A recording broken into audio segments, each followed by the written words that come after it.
Welcome again to another DIY repairs. What do we have here? We have this Samsung washer that is not draining, so we're going to be removing the drain pump here. This is how you get to it. You have to take the back panel. You can actually pull the washer forward. You don't have to disconnect the water, like none of that. To make sure you kill the power.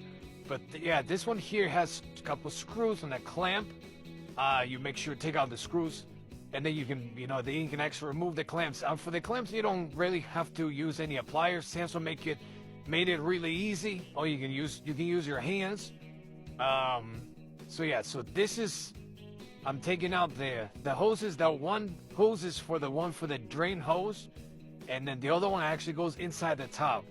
So we are going to be removing it. Make sure you got some towels, because there's always a little bit of water in there. So make sure you got towels. Make sure that way it doesn't ruin your floor. But that's the old one, and that's the new one. That little pump drains all the water out of it. Can you believe that? So that's why you got to make sure you don't need no credit cards, no coins, no nails, none of that stuff. So yeah, there's only 3 screws. This is what it looks like. And maybe I'll probably make a video, and I'll probably show you guys how to test the pump. So yeah, so I'm putting it back. That's what it looks at top loader.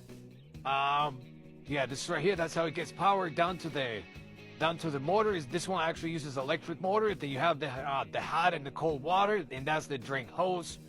And that's it. So I got it all back together. I got it back in place. All right, guys, make sure you stay tuned, and make sure you like and follow for more videos. Take care.